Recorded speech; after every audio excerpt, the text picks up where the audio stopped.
ప్రీలాంచ్ offer పేరుతో 300 కోట్లు మోసం చేసిన కాకర్ల శ్రీనివాస్ను ఈడీ అధికారులు అరెస్ట్ చేశారు. జయత్రి ఇన్ఫ్రాస్ట్రక్చర్ ప్రైవేట్ లిమిటెడ్ ఎండీగా ఉన్నాడు కాకర్ల శ్రీనివాస్.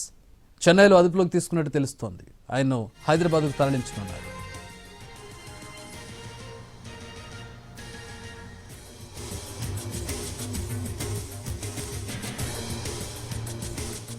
డబ్బులు వసూలు చేసిన తర్వాత ఇళ్లను ఇవ్వకుండా మోసం చేశాడు. ఇప్పటి వరకు 300 కోట్ల రూపాయల వరకు మోసం చేసినట్టు ఈడీ గుర్తించింది. ఈడీ కేసు నమోదు కాగానే పరారీ అయ్యాడు. చెన్నైలో అదుపులోకి తీసుకుని కోర్టులో శ్రీనివాస్ను హాజరుపరచనున్నారు ఈడీ అధికారులు. శ్రీనివాస్ అరెస్టుకు సంబంధించి పూర్తి వివరాలు మా ప్రతినిధి, మా crime input editor Ramesh Vaitla అందిస్తారు.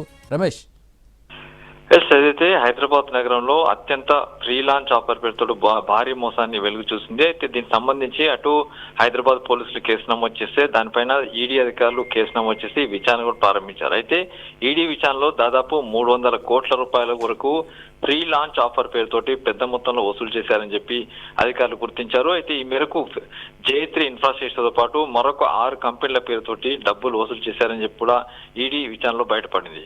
ఈ కంపెనీకి సంబంధించిన జనప్రియకు అనుబంధంగా ఉన్న జయత్రి ఇన్ఫ్రాస్ట్రక్చర్ సంబంధించి శ్రీనివాసు ఏదైతే ఈడీ కేసు నమోదు కాగానే అతను పారిపోవడం జరిగింది. అతని కోసం దేశవ్యాప్తంగా లుకౌట్ నోటీసులు జారీ చేయడం జరిగింది.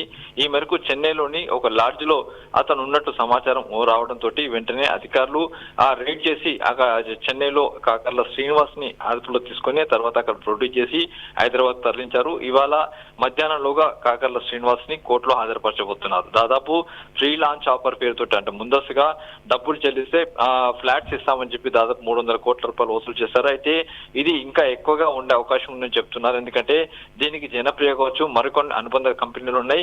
ఆ కంపెనీల పేరున్నిటి మీద కూడా వీళ్ళు డబ్బులు వసూలు చేశారని అధికారులు గుర్తించారు. ఆ మేరకు ఇంకా విచారణ కొనసాగుతుంది.